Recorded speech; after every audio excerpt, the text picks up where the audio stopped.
process runs counterclockwise, starting with calendering, slitting, of course goes into drying. And on the other side, which we will go to later, is the notching, cell assembly, which for us is stacking. And then we go into the formation area with the formation towers. Yeah? Mm-hmm. And so as we walk these hallways, this used to be just barren land. You can also see outside that it's kind of cleared for a much larger facility. And here we have power and water connection enough to expand very much. But currently the facility we're constructing in order to show and prove that we as a new company in Europe can produce batteries has a capacity of 7 ppm, design capacity at least. Obviously now we're still in the final stages of commissioning some of the line, and we'll then ramp up production after that. And so, we hope to reach 7 ppm only next year. And at the top of each poster, you actually see a blueprint of the factory. And now, for example, this poster is showing the formation area, which is in the top left corner of the building, and the counterclockwise is really starting around where we are here with mixing. And when we designed this facility, we designed it for, it was actually, we called it a pilot factory in the beginning.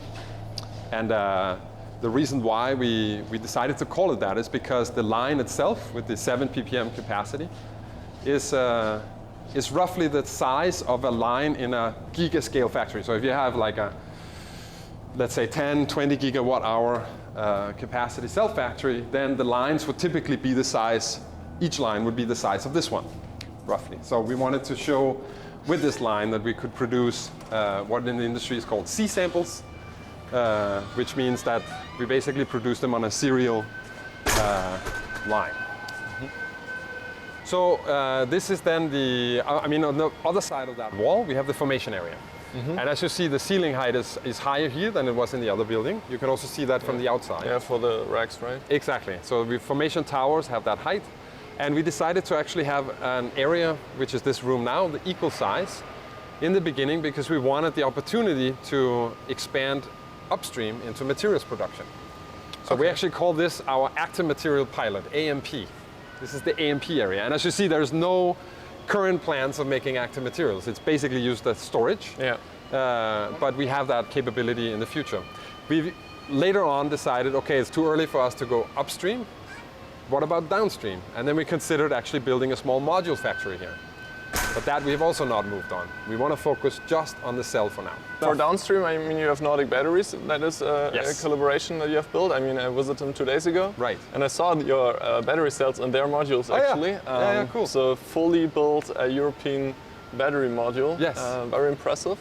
And upstream, the question, are you also considering partnerships with companies like Vianode, for example, which is also Norwegian? Yes. I mean, they could also support you, right? Yes. So Vianode is actually has a factory not very far from here. Was there yesterday? Yeah, you were the CEO. Okay, nice. I think right now their main focus is on automotive. They have a big automotive client that they are producing for, right? Yes.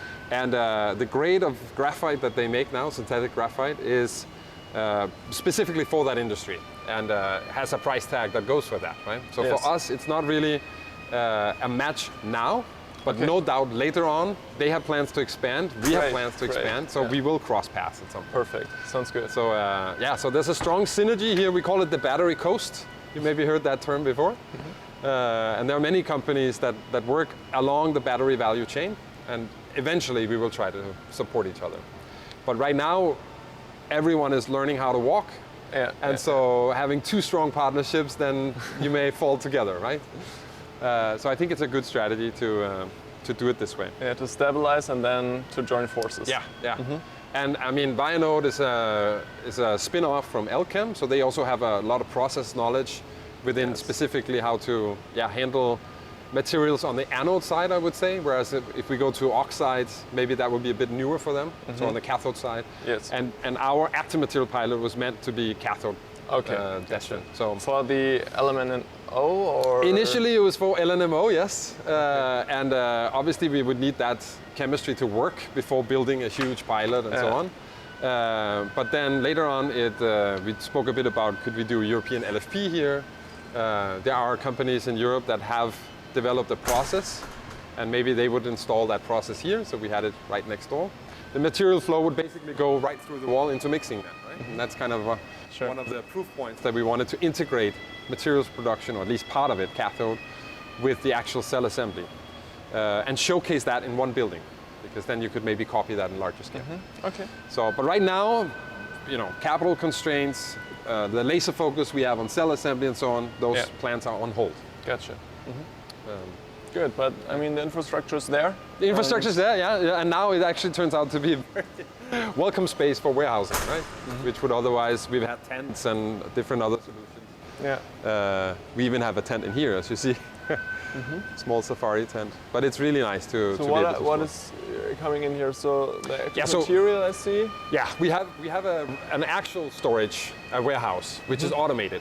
Okay. Where from the mixing room you order the materials you need, and then they're transported automatically to the mixing room.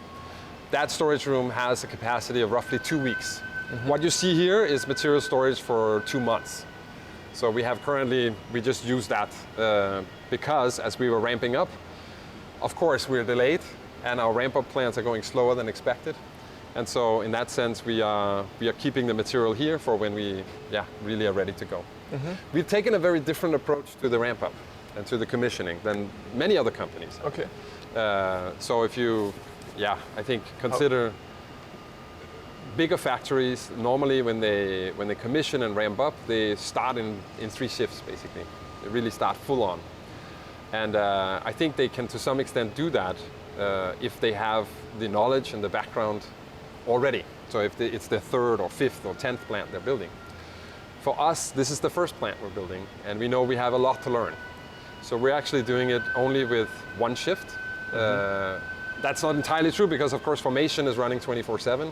So we have 3 shifts Obviously, there. yeah. Yeah. But mixing coating, we actually do only in 1 shift. So we meet in the morning, we do a batch, we check how it goes, clean, next day, and so on. And it's slow, painfully slow sometimes, but on the other hand... But you have more time to adjust because the cash burn, the operative cash burn is not that high as if you would do it in 3. I could totally get that. You need a little bit of lean time in between in order to reconsider like, okay, what did we learn, how to adjust, and how to proceed. Right. Correct? And in that way, we also make sure that we kind of have control on the processes one by one, instead of if we were trying to run them in sequence already with full shift and at the end of line inspection you may find problems that originated way back, and then you have a slower feedback loop basically. Gotcha. So here we do a very intense qualification of all the, you could say, mid components. So electrode is one example, right? Both before and after calendaring, we do very detailed analysis in the research center typically. So we'll take a sample, drive down, analyze that. By the next day we know kind of where we are. And we're talking not only density or loading, we also measure, of course, electrochemical impedance spectroscopy, smaller test cells. So we have good control, I would say, on that thing. Cool. Yeah. So, and then I think all along the rest of the line, we're done. So the last part that needs commissioning is at the end of the line, so mainly in some of the electrolyte injection, where we are like 90% done. And with the fix on cathode, then I think we're ready to start ramping up.